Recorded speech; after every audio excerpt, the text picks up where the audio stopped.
are you doing? Live. Fine, thanks. So I hear Andy is retired. No, Glenn Gass retired. Andy perseveres. Is he still there? Yeah. Well, I drive Uber these days, and students are one of the students told me that Andy retired. So No. this is his last semester. Okay, well, we are. Like I say, it might have been his colleague Glenn. Okay, so I'm taking down my mask too. Thank you for coming, everybody, to Juniper Book Club. I'm Jenny Sweeney, the owner of Juniper Art Gallery, and Lisa Dedler here is my assistant who I couldn't live without. And I'm really excited to also be offering today, we've got Songbird Coffee over there. It's called Birds and Beans, and I've been looking for a long time for shade-grown coffee that's organic and fair trade and all that. So they send me some samples. So if you have time and inclination to drink a little bit of coffee, let me know what you think, and I might order it in for the gallery. So book club meets on the second Thursday every month, and if you have ideas for a book club author, let me know. I don't have anyone lined up for June, although I've invited someone. So if you sign up for our newsletter, then you would know who's coming out next. But it is the second Thursday every month. Also, all the artwork you see in the gallery is online at juniperartgallery.com, so you can go there. And we have several upcoming events. In May is a busy month. Hi there. Hi. Welcome. We've got our Fiber Arts group on the third Sunday, the 15th, and third Saturday Art and Music. We're really excited. This is our first time really going again with third Saturday music series, and Opal Fly and Peter Bailey are going to be here, and they're just so much fun. So if you can make that, it's 2 to 4 p.m. on the 21st. Hey, hi. Hello. Welcome. Come on, we've got chairs just for you. Sit in the front row here. I will. Yeah. And then last but not least, for May, we have a women's writing group. It's our last circle for the spring, and then we're going to take a couple months off and start again in August. So if you have any questions, you can find it all online.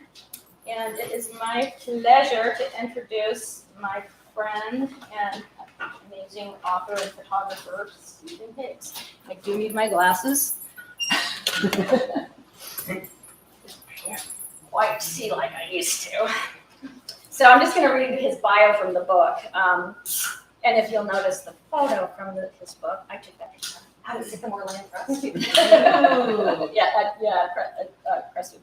So Steven Higgs is one of Indiana's senior environmental writers and photographers. He's the author of Eternal Vigilance, 9 Tales of Environmental Heroism in Indiana. That's IUP 1996. And his experience includes 11 years as an environmental reporter at the Herald Times in Bloomington and 4 as senior environmental writer-editor at the Indiana Department of Environmental Management. He's an adjunct lecturer at the Indiana University Media School, where he teaches introductory classes in reporting, writing, and editing, and advanced classes on online journalism. On the side, he leads nature tours through his business, Natural Bloomington Eco Tours, and more through the Sierra Club Hoosier chapter. He lives in Bloomington, Indiana. Are you still doing your eco tours at all? No, I haven't Not done anymore? those in a few years. Yeah, we had a great eco tour when I was the director at the Enright Center and Area 10 Agency for Aging. And Steve took a lot of seniors on, and we just had such a good time. So anyway, I want to read one more thing that is from Jim Thom's foreword. And he says, in this guidebook, Steven Higgs has compiled and written 100 times more good, useful information about my native state's natural treasures than I ever learned in the 80 years of crawling, hiking, riding, swimming, and paddling all over them. So that's a pretty good person to give you a foreword and quite the pat on the back. So turn it over to Steve, and we're just open to asking questions and anything you like or want to ask him about writing the guide. We're just going to basically have a conversation here. I hope so, because I didn't really prepare anything. Yeah. I'm a little rusty. It's been probably at least 2 years since the last Northern Indiana book came out. So I'm a little out of practice here. And I do want to say, first of all, 2 of the things that I enjoyed the most about the book was sharing this space with Jamie's photograph and with Jim's foreword. As I told Jim, what an honor it is to share a book cover with James Alexander Thom, who's been one of my heroes and friends since my HT days. I actually met Jim when Panther in the Sky came out. I volunteered because he'd always been one of my heroes. He and I have a lot in common with the journalism school, with the natural into nature and all that sort of thing. And I volunteered to write a story when Panther in the Sky came out, just as an excuse really to meet him. And so I went out to his place out on Stobsville Road there, right on the Owen County line.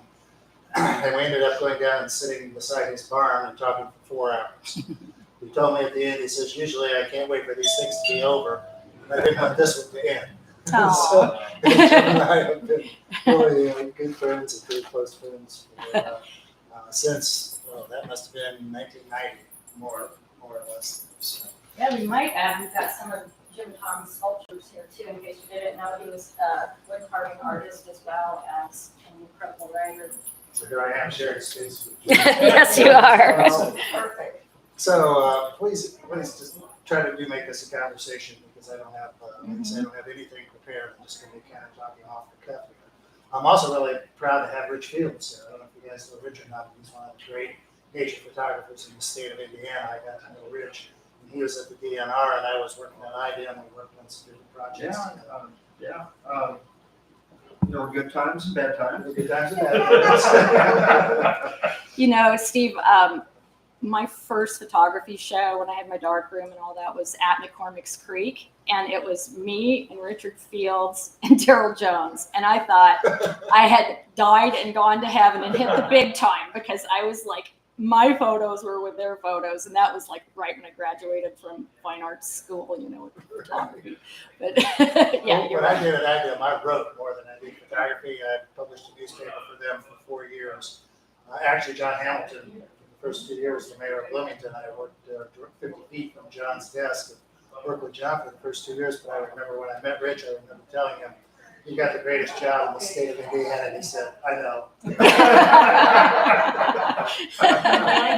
Thanks for the reminder, You know, he got to go out and photograph Indiana nature. I had to write about the pollution, the toxic chemicals, and all that sort of thing. So I was very envious of Rich. He's been one of my photo heroes for certain. Well, it's true, and I'm doing photography on my own these days, and that's fine also. Yeah, I am curious, you know, because you did do so much about environmental cleanups that needed to happen or trying to like stop environmental degradation like highways and things like that. And then this is like such a nice guide, you know, it's kind of a transition. And I wondered, was that kind of like out of necessity after all those years of working so hard towards trying to make things better? Now this guide is just like such a great, look all the cool things we have. Right. You know, we want to preserve them, and look who is preserving them. Right. Well, interestingly, I mean, the nature photography came first. I started shooting nature photography when I was in college. My junior year, I got my first camera, and I started photographing nature early on. And I, after we had children, and my ex-wife and I had children, the decision was, okay, I'm not going to be able to make my living as, what am I going to do? And I decided to get a master's degree in journalism, with photojournalism being the focus. And so I went to the journalism school in my first writing class, midterm. The first professor said, well, you know, you could do this for a living, don't you? And I had no idea that I had the writing knack. My hope was that I could develop the writing to go along with the photography. So at that point, you know, certainly in journalism, there was more opportunities for writers than there were photographers. So that's when I got into writing. When I was in two of the primary issues that I wrote about that I know you all will remember was the Hoosier National Forest clear cutting plan in 1985 and the PCB incinerator in Bloomington. When I was in graduate school, they proposed the PCB incinerator. So I started writing about the incinerator when I was in graduate school. And my final master's project was titled Clear Cutting the Hoosier National Forest, Professional Forestry or Panacea. So those were the two issues that I first got involved in terms of writing about. And right out of graduate school, I got a job as a reporter at the HT. And in those days, reporters wrote stories, editors edited stories in the paper, and photographers took pictures. And you really didn't mix and match. In 11 years at the HT, I had 2 photographs published in 11 years. So I pretty much became a writer. but I covered the PCB incinerator through its demise, fortunately.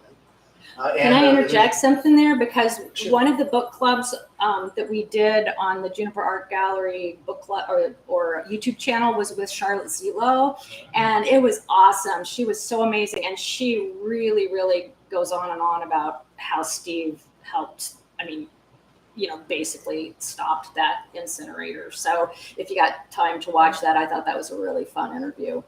Yeah, Charlotte and I did a lot of damage. Charlotte and I. I know her. She's a force of nature. When that incinerator was proposed, it was supported by the city of Bloomington, it was supported by IBM, it was supported by EPA, it was supported by Westinghouse. They had these high-powered lawyers and consultants out of Chicago who were all about this is going to save the world, right? And Charlotte Zitlow was the only person in Bloomington in an official capacity who understood what was really going on and opposed to the incinerator. And I covered county government, fortunately. So Charlotte and I would say Charlotte and I stopped that incinerator. Everybody who was involved in it, we can't take all the credit, but I don't think it would have happened without Charlotte. In fact, I know, especially without Charlotte, it would not have happened. I couldn't have stopped it just writing about it. But she was able to. Steve, I'm curious about grad school at IU. Did you work with Dr. Counts very much? Yes, actually, Will Counts, I knew Will very early on. In fact, you'll appreciate this. Years after I was out of school and I was a PhD, my daughter Crystal was getting into photography in high school. We went to Roberts in downtown Bloomington on Kirkwood, and Will Counts was there. And so Will and I got to talking, and I told him what I was doing, And I said, I'm going to get an enlarger for my daughter Crystal. And he goes, well, he said, Steve, I'll tell you what. He says, I've got an old Vessel 23C with a color head in my basement. He said, I'm getting into digital photography. I know exactly that enlarger. He says, I want to get out of that. He says, I'm getting into digital. My wife wants me to get rid of this stuff. I said, well, how much would you sell it for? And at first he said $100, and I said, sold. And then the more we got to talking, he said, well, you know what, Steve, let's just consider this a permanent loan. He gave me that Vessel 23C, which is still in the attic of my house. I have it recently, many, many years. And Will and I and John Allhauser, we were in the photography department. So even though I kind of drifted into reporting, I still took classes with those guys and got to know Will and John really well. Well, I probably would have been very familiar with you had I stayed in grad school. I entered grad school in photography in '84-ish. Okay. The job opened up at DNR in '85. What do you do? It was pretty quick. That's actually when I finished. I finished up because I started at the PhD in '85, so I finished my graduate work, except for the final project in probably about '84. So we just missed each other. We at that time. We had similar paths later on, so that's great. People often ask me, what would you consider the highlights of your career? Certainly, and two of them involved me and Charlotte. The first was killing that incinerator. The second was when a doctor at Bloomington Hospital, Dr. Kelly, contacted me and said, there are some doctors here who are trying to take over Bloomington Hospital and turn it into a for-profit hospital. Tony Pizza told her, if you're concerned, call Steve Higgs at PhD. So Dr. Kelly called me. I started covering that. It was towards the end of my time. And I sort of drew Charlotte into that. It wasn't really Charlotte's issue, but Charlotte was opposed to it because you know what Charlotte is like. And so I kind of knew Charlotte a little bit. She was sort of my validation of standing up at the hospital. And in the end, we killed that deal. It's still a nonprofit hospital up to this point in time, quote unquote. If you follow IU Health, this and that. We talk about IU Health, we could go off on a whole other place. Yeah, Sharon would know. I don't know if you've heard this, but they've come under a lot of pressure from industry because the rates are so high. And they actually commissioned the RAND Corporation to do a study and found that IU Hospital is 30% more expensive than any other health system in the state of Indiana, and their outcomes are just average. Not above average in any way. And just in the past few months, they got caught. The Indiana Business Journal looked into it, and they actually turned $1 billion profit last year. But to hide the fact that they made so much money, they gave a $400 million gift to the IU Med Center up in Indianapolis on the books, but not saying exactly what had happened until they found out. So, like I said, we can talk about that forever. But Charlotte and I stopped that. And then the third one was the Hoosier National Forest Program. After I wrote my final master's project, I covered that through the entire time of PhD. And by 1992, it was proposed in '85, and by 1992, it had been scrapped, and they replaced it with the most ecologically sensitive forest management plan in the United States at the time. And so those are the three, two of which, of course, were environmental. Those are probably the three biggest accomplishments in my career. The biggest failure was I-69. Oh, yes. We fought that, and I was involved I in have a that. question about that. How Sure. about that middle corridor they're talking about? I mean, did they decide on the final route? Because I hadn't been following too close. But Not yet. they mentioned Lost River and all that, and I told my friend, I said, they did that because they already have a route picked out, and they're giving you other choices, so you get real riled up about, oh, no, not Lost River or this one, but you can take those others. So people, when they actually choose a route, it's like whatever you call that, bait and switch or whatever. It's like, and I got really angry because I could see through that. I thought, they don't need to build another highway. Why do they have to tear up these little towns? They got them every which way already, so don't get me started either. Because, every time I read something about that, it just burns me up. I thought, okay, you're not even done with 69 and you've got money burning a hole in your pocket and you just have to, who's going to upkeep these roads? And how about these small towns? So sorry, go back to what you're doing. But I should have came here today. No, we're glad I know to you were do it. talking about that stuff. I was like, oh no. Like I said, I'm not prepared, so we can go off on any. Okay, that's all right. I'm done with that tangent.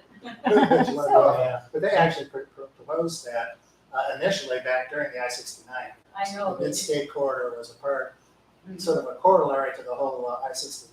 So it has taken them a long time to get around to it. It's like everything else, they're going to do it come hell or high water. Yeah, but people are burned out on this stuff, I mean, really, I think the state, people in the state should be burned out on all the Right. construction and money being spent and everything.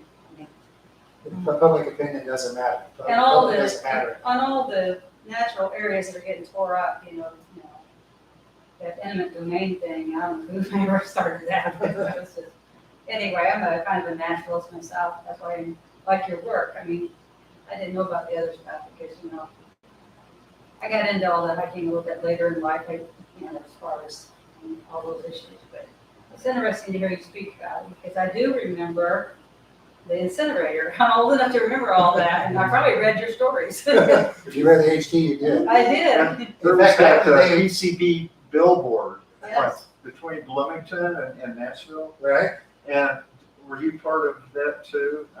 No, I was just reporting on it. Well, it was striking. You never see, biochemistry on a billboard. Right. So Steve, here's a tough question. What's your favorite nature reserve? Yeah. Or top three? You knew that was coming. I know it's coming. And it's an easy answer. The Hoosier National Forest is by far my favorite. I started a lot of the stuff in that book is from research that I did back in 1975. When NPER got involved in the fight over the Charles D. Wolf facility. That's actually my first active involvement. Many of you guys probably know Jeff Stamp, head of the Indiana Forest Alliance today. Well, it was about 1980. It was just before I went to graduate school. We were living in a roach-infested public housing apartment on the west side of Indianapolis. My wife at the time said, you need to get out of the apartment. You need to go to a Sierra Club meeting or something. So I went to a meeting of the Uplands Group Sierra Club at the Monroe County Public Library downtown, and here was this guy up on stage, Jeff Stamp. And those of you who know Jeff, you know the gaze that I'm talking about. He scans the room and he stops at every single person's eyes and focuses on them as he's talking. And he sort of focused on me and sort of drew me in. The next thing I knew, I was the newsletter editor for the Uplands Group Sierra Club, my first environmental journalism. Although I'll be honest, Jeff thinks we put out a newsletter. We actually didn't. We never put one out, but I had the title. We worked on one, but then the dean got itself. They came up with a compromise. It had been this long, drawn-out, really hard-fought battle. There was two guys, Peck, what was his name? Well, anyway, there was one particular thing. There was a guy from Brown County, Peck Forgy, I think was his name, and there was one meeting where Jeff and Peck were going at each other, and Jeff finally said, well, I'm going to outlive you. Oh, That was the final thing. But they reached that compromise. established the Charles D. Wilderness Area, and I actually drove Senator Richard Lugar's environmental assistant to the Dean Wilderness dedication. Jeff Stamp drew me into it in the early 1980s. And I also remember telling Jeff I decided to go to graduate school, into journalism. And he said, well, what are you going to do there? And I said, write about the environment. So that was over 40 years ago. And, not many things you say you're going to do actually turns out to be something that you do for 40 years. But it did, I'm still, to a certain extent, writing about it here today. But, I wrote about a lot of things, the law, health, politics, and the environment were the four things that I really specialized in, and environment was always the overriding one. And so back to Jamie's question, from graduate school through the career, when the way these books came about was I always taught. I wanted the freedom to do journalism the way I wanted to do it. In addition to the things that are in the book, I published the Bloomington Alternative for 10 years. And, excuse me, I'm losing my train of thought. So I was getting a little tired of the journalism field, and I was teaching at IU because I taught for 27 years, since 1987. I've taught there, and that's how I paid my bills. So at a midterm, I think it was in 2013, at a midterm conference, I had a darling little Chinese student who, she and I got to talking. She was my very last midterm conference for the semester.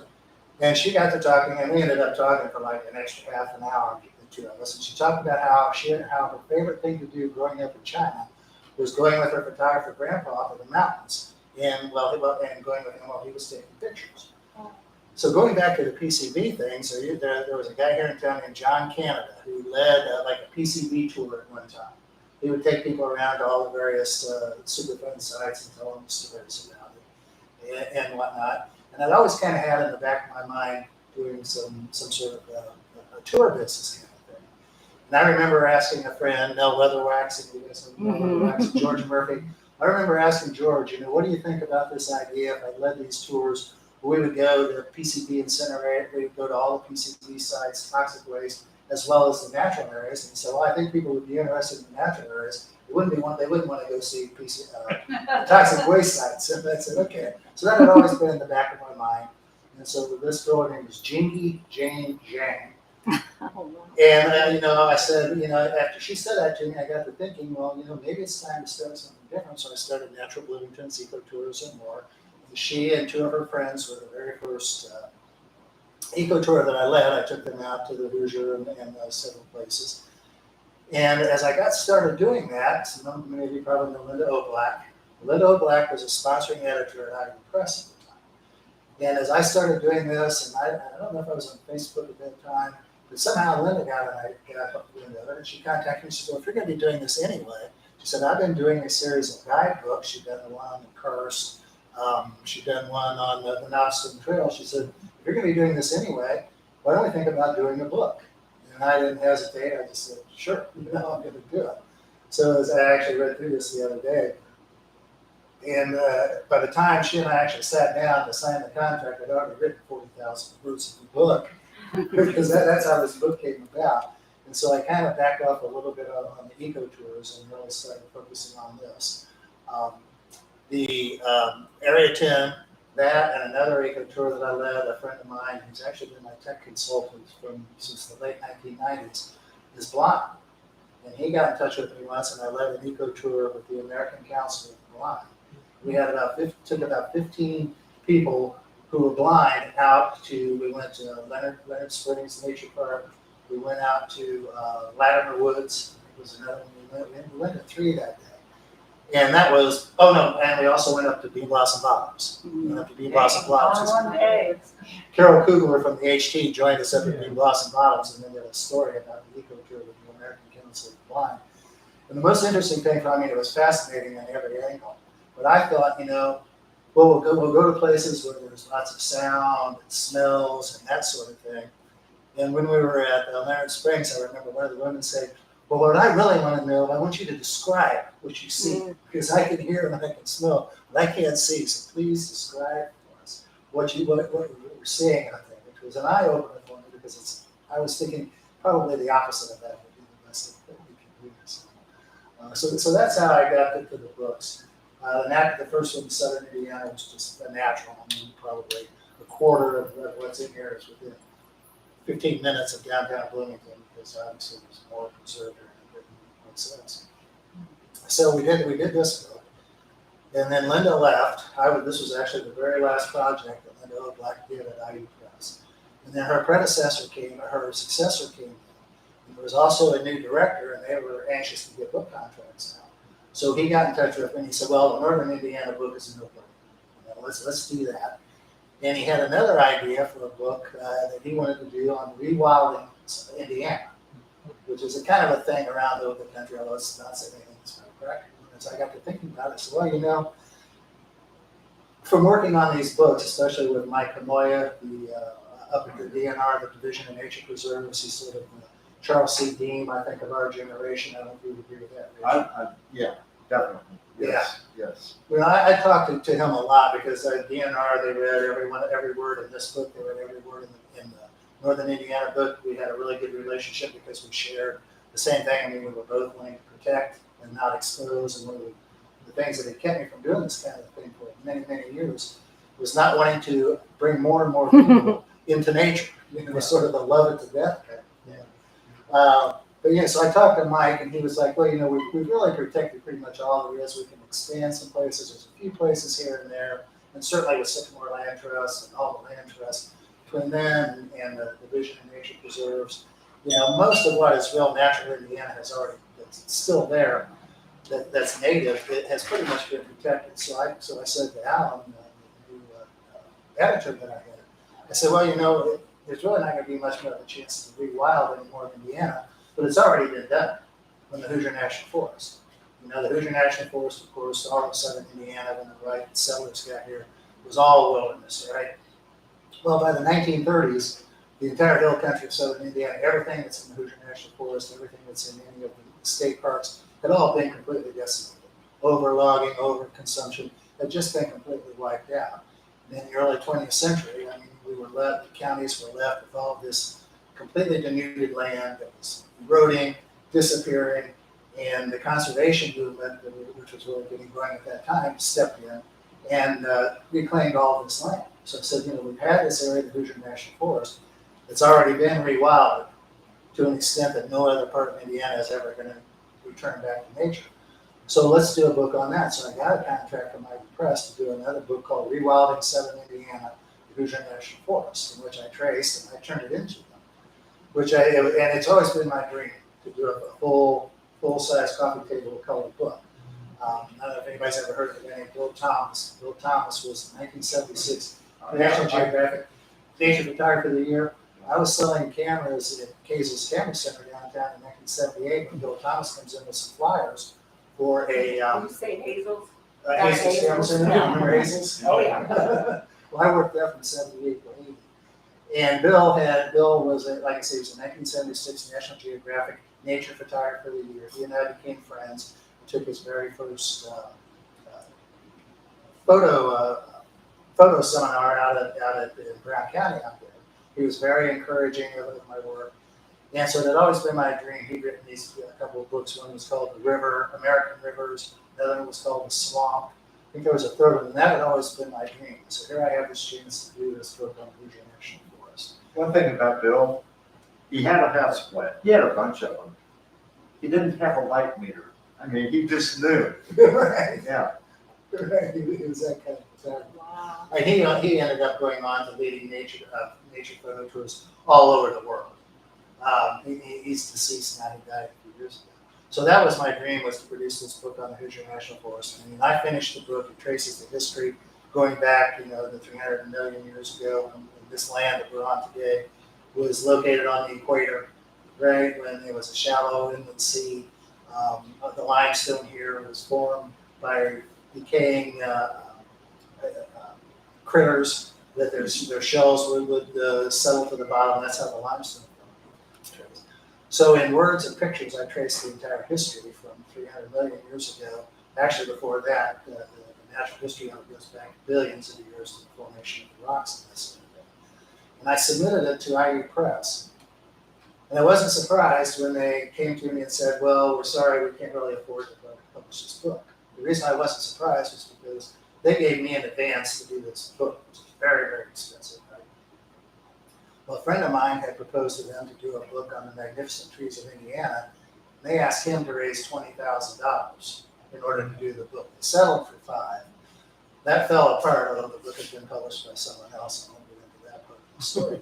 So I wasn't surprised when they said, we can't really afford to publish this book. They wanted to do it in black and white. They still wanted to do the book, but they wanted to do it in black and white. Well, that wasn't a 40-year dream of mine to produce a black and white book in the days of digital photography.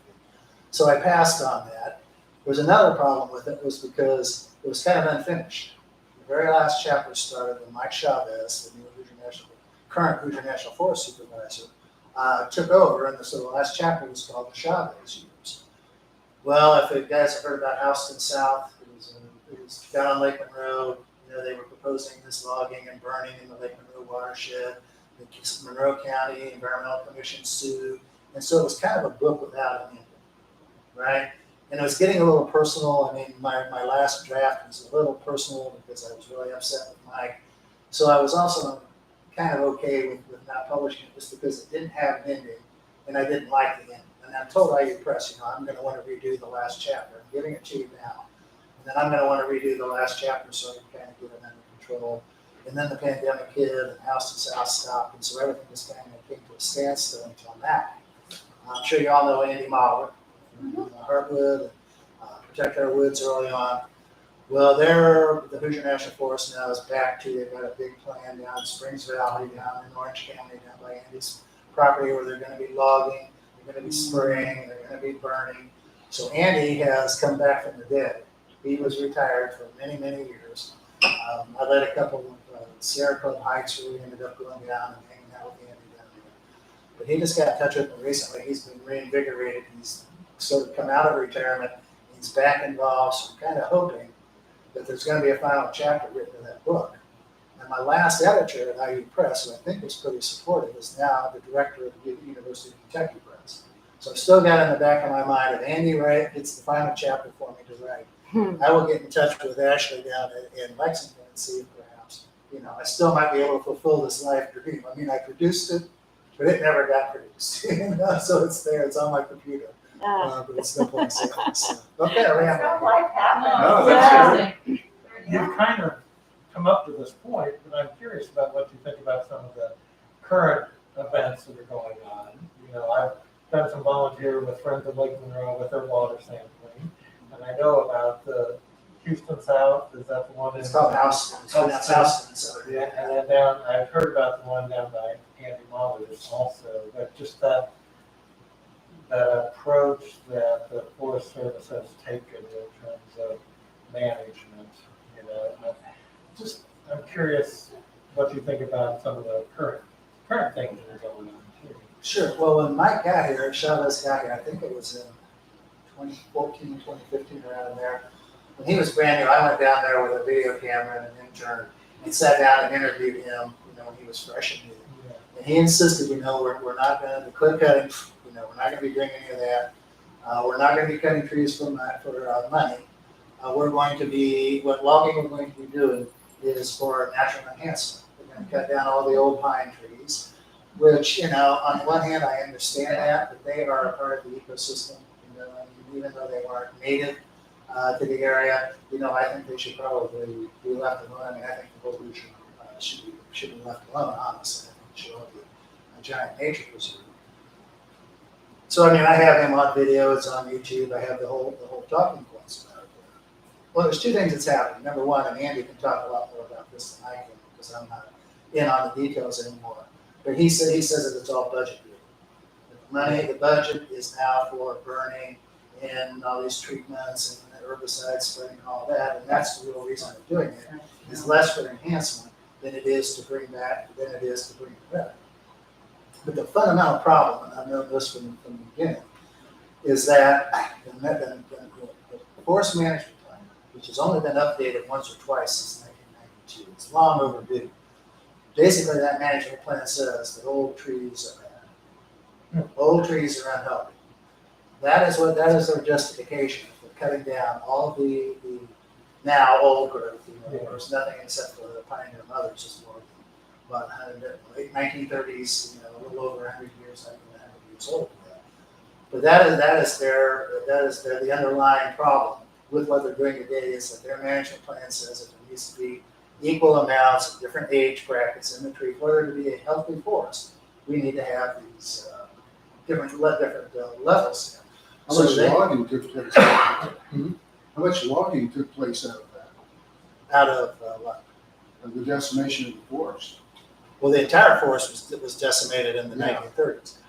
There was a time when they went like 10 or 15 years without cutting a single stick of timber in the entire Hoosier National Forest back in the 80s and 90s when this new plan was put in place. So they have been increasing it. I documented that in my book. I don't have the numbers on the top In of my terms head. of logging, they've been increasing the They've logging. been increasing the timber harvest, and again, most of it has been the pine trees, but now they're to the point where they say that the forest is unhealthy because it has too many old trees. Okay? But the forest. So, yeah, I just know that there are different qualities of forest with different ages. And what you have in a really old growth forest is just, it's a different environment than Right. what you have with young growth. I mean, they're not the same. And the old growth has some qualities that you cannot get with the younger trees. Right, and in terms of biodiversity, in the state of Indiana, that is what is lacking. Yeah, And then, we have trees of all different ages all over the state of Indiana, but the one thing we don't have is much old. you should drive down the highway and look at the forest that you can see from the roads. There's almost nothing that's more than what I think of as a juvenile forest. You know what I mean? Where there's trees that are maybe about this big around at the backs and everything else is new. So it's just good. Well, and now we've got Owen Putnam Forest, some issues up there that you're probably familiar with. oh, But, in addition to doing unnecessary cutting of big trees, the road back to the cutting area is Right. 2.5 miles long or so. And it's just a dirt road, one lane, goes through a couple pretty little creeks and it's all going to be devastated. And then, perpetually after that, because, the erosion and sedimentation and destruction of some outstanding natural areas there, walking fern and, really cool plants. But it's a shame. It is. And the DNR is obviously much worse than the Hoosier National Forest. The Hoosier was just sort of getting back into this thing, whereas DNR for years and years and years. I mean, that's why Jeff Stan created the Indiana Forest Alliance, was to fight that. I mean, in 1980 when they created the backcountry area up on Yellowwood, possibly. Yellow Yeah, Road. yeah, up Look in what they did Yellowwood. to that. It's just Morgan horrible. Monroe up there. Yeah. Oh, yeah. It's horrible what they've done out there. I hike out there a lot, so Yeah. I hike a lot.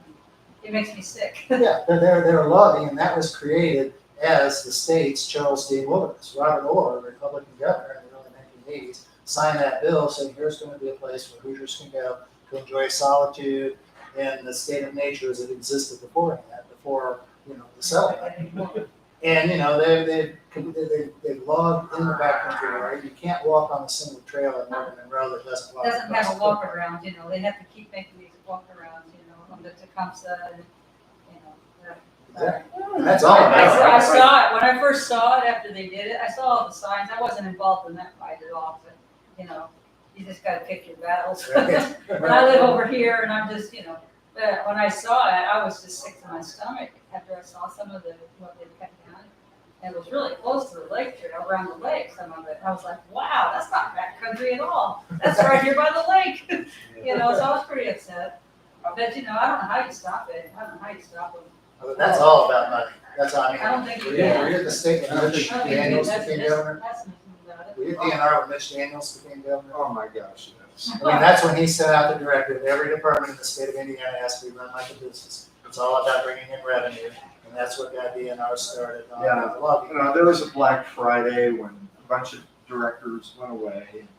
New people were brought in, including around the same time, maybe exactly at that time, but the current director of forestry.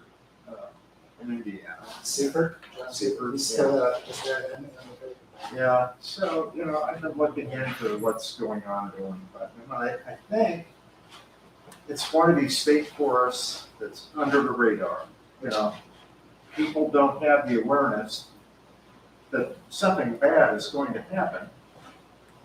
Fortunately, Owen County now has the Friends of Owen Putnam, but I should be careful what I say Right. Well, it's being about some of these things, But yeah, it's horrible. It was unnecessary. Bonnie Fisher, was the director of forestry before Steve came in, and recognized over and over again as one of the most outstanding and well balanced forestry directors nationwide. And we went from that to the polar opposite, in my opinion.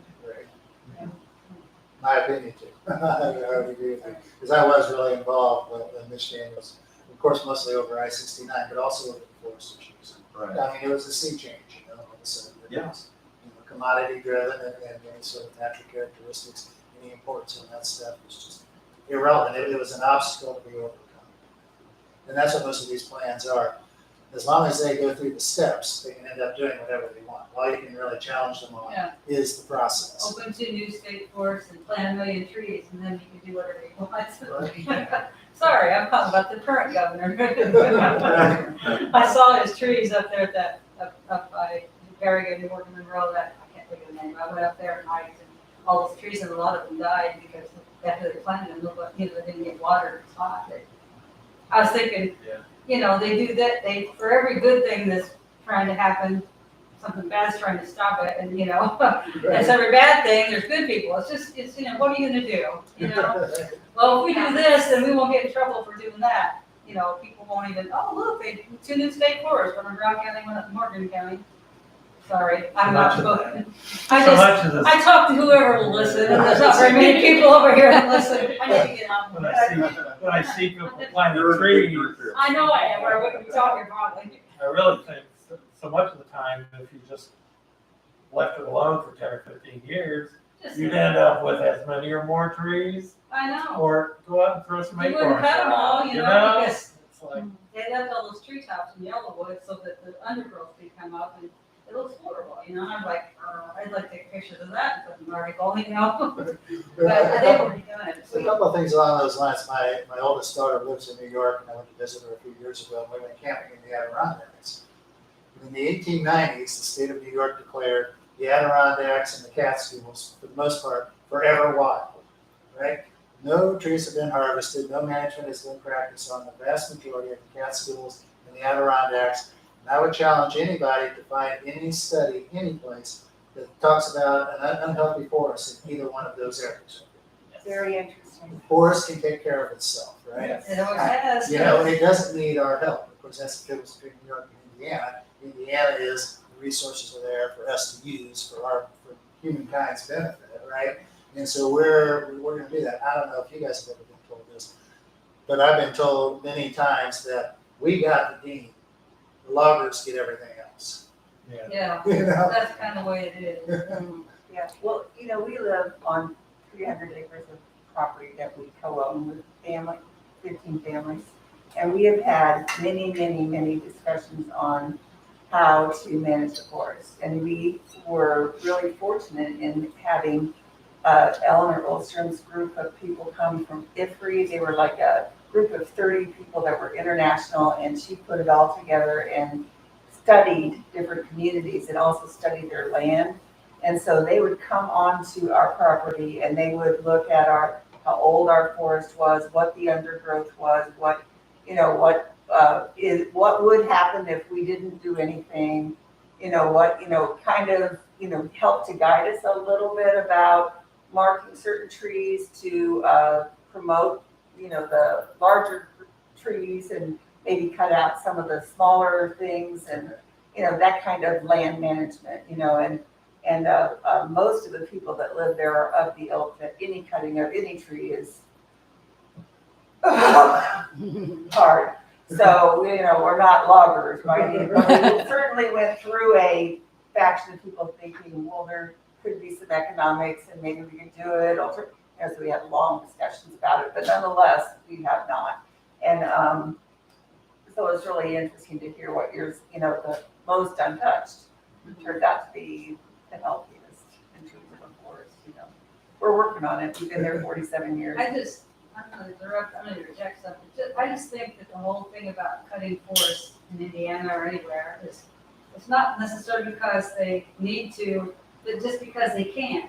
Well, Once they learn they can't do it. timber is high end. I mean, I know, Monster. and I do know that the forest has a budget and like so much a percentage comes, that the sale of the timber goes to that forest, but not very much of it.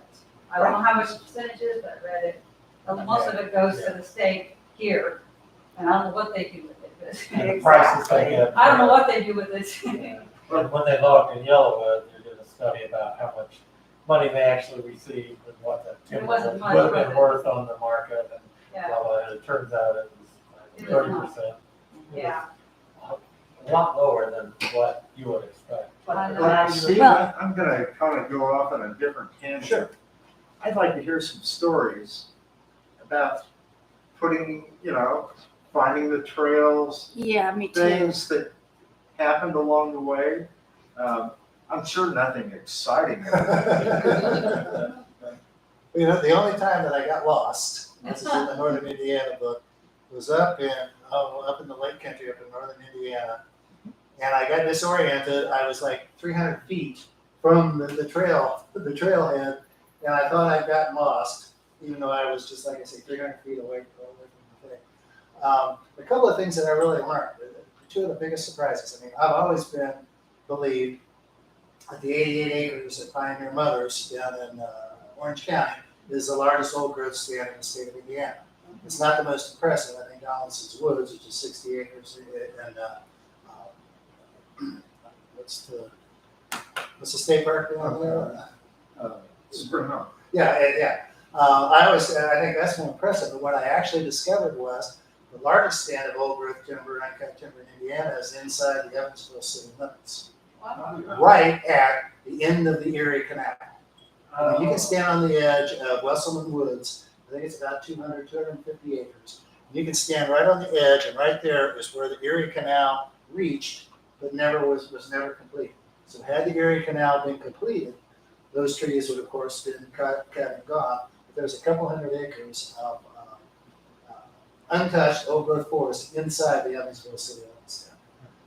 The other great discovery of mine that I found, living in Bloomington for all these years, I had no idea about Latimer Woods, which is right in the back of College Mall. The people who own the College Mall, there's a little creek that runs right along Buick Cadillac Drive there.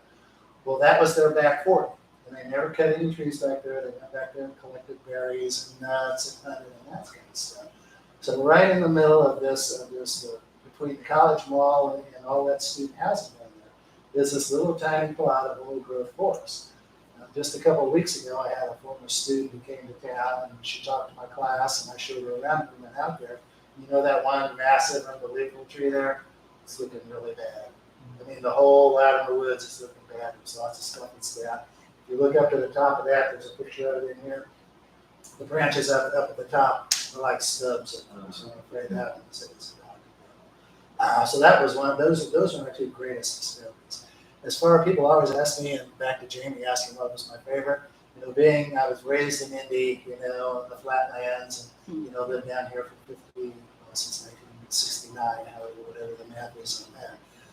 But I think my favorite was the Northeast Indiana, the natural lakes up there, the Kettle Lakes up there in Steuben County.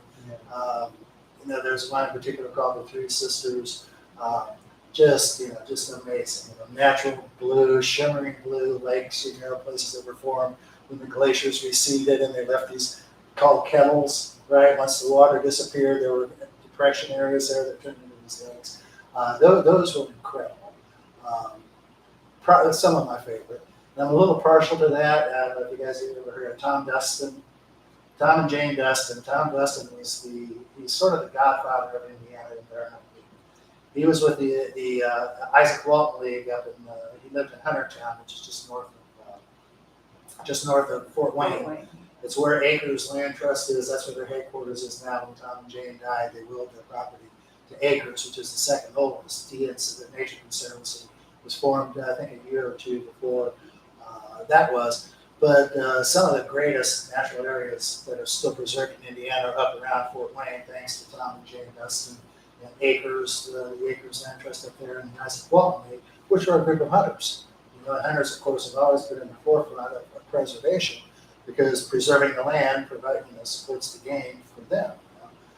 So that certainly the Kettle Lakes up there are some of my favorites. I talk in the Northern Indiana book, my very last drive.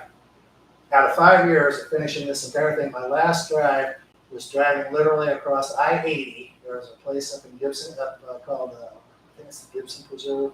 There's a nature preserve up in northwest Indiana. And there's another one called Crestmore. That was the last one I went to, which is a little prairie stand up there in Griffith, Indiana. But I finished this journey with my last natural area, and I finished the journey driving at 5 o'clock on Interstate 80 traffic, headed east towards the dunes where I was camping. So we kind of started here in Bloomington and ended up on I-80. But there's really some amazing places up in Northwest. Of course, the Indiana Dunes. Mm-hmm. When I wrote the Northern Indiana book, I mentioned in there that it was about to become a national park. At that time, it was still a national lakeshore. And of course, it's incredible. You know, it's the Indiana Dunes National. Well, let me tell you, this is a story that hardly anybody knows about. And this is actually from my first book, Eternal Vigilance, back in the 1990s. There was a deal when John Kennedy was alive. There had been this big battle over the dunes. Indiana, Democrats, Republicans, everybody wanted to turn the entire lakeshore into Gary, right? It was going to be industrialized all the way to Michigan City. The only people who were in favor of saving the dunes were in Chicago. You've heard of the Paul Douglas Environmental Education Center there. Paul Douglas was a Republican senator from Illinois who was the stalwart defender of the Indiana Dunes. The Indiana Dunes is the birthplace of the study of ecology. William Coles Bog is named after a University of Chicago professor who used to take students over to study the dunes, and that's considered the birth of the modern ecology movement. Well, there was a newspaper reporter who was in John Kennedy's office, and he read a document upside down on Kennedy's desk that said the Indiana Dunes deal had been signed, sealed, and delivered. All it was waiting for was John Kennedy to sign it, and the entire Indiana Dunes lakeshore would have been developed. Well, this reporter left Kennedy's office, went and called Paul Douglas. Paul Douglas called John Kennedy, went to the White House. They took what was known as the Rose Garden Walk. Kennedy and Douglas walked through the Rose Garden. Kennedy said, "You can come up with a compromise." He said, "I will sign." So Paul Douglas called Herb Reed, who was one of the founders of the Save the Dunes Council up there. He called Herb Reed. He said, "Well, you guys need to come to Washington and give us your plan on why we shouldn't develop it according to this plan." He said, "What's your reason?" And Herb said, "I don't know, but we'll have it for you when we get there." So Herb and another guy got on a train and spent the whole ride they lived in Chesterton, Indiana, all the way from Chesterton to Washington, D.C., and they were perusing the documents all the way there and realized, and this is a common thing that we know about today, the U.S. Army Corps of Engineers were double counting benefits. They would say, this is going to benefit us here, and the same thing is going to benefit us in different places, which was not basically, it was cooking the books, right? So by the time they got to Washington, D.C., they had identified all this double counting that the Corps of Engineers had done. When they got there, they gave that to Paul Douglas. Paul Douglas gave it to John Kennedy. And now what is reputed to have the greatest biodiversity in the northern hemisphere is saved and is now a national park and is forever protected up there. But had that reporter, journalist, had he not read that document and called Paul Douglas, we would have steel and oil plants all the way from Michigan City. And he read it upside down. He read it upside down. It was on Kennedy's desk. He was like, I like doing that. not gonna do it for an hour. Doesn't talk too much. No, you haven't talked too much at all. I really, this has been really, fun to listen to these stories. I just want to back to the guidebook itself, the guidebooks. Unfortunately, I'm out of the Northern Indiana guidebook. It's on back orders, so I'm not sure what's going on with that either, Steve. So we're like, why can't I get the Northern Indiana guidebook? But hopefully I will get it back in soon. But I just, want to say that customers come in all the time, they pick this book up and they come back and they tell me it's the best guidebook they've ever seen or read and how much they love it. So if you don't have a copy, I learned a lot reading mine. I brought mine with me. from home. it's so good. And if you haven't picked it up in a while, read Jim Thom's foreword. It's like so, it was so fun. I reread that last night. It's so fun. But anyway, it is a great guidebook, and if you brought your own, Steve will be happy to sign it for you. And I have some for sale too. You can purchase up at the counter if you want to buy and have it signed as well. So thank you so much for coming, Steve. Well, thank you for having me. I enjoy it so much, and we're all welcome to stick around, drink some coffee, Thumbs please. up on the coffee. Do you like? I have one more story to tell you when we go off camera. Oh, okay. Okay, now we can really get into the dirt. No, not yet. All right, thanks everybody for coming. Thank you. I'm gonna run your own camera. I'd like to have any purchases that you make, would be appreciated, in order to help support the gallery.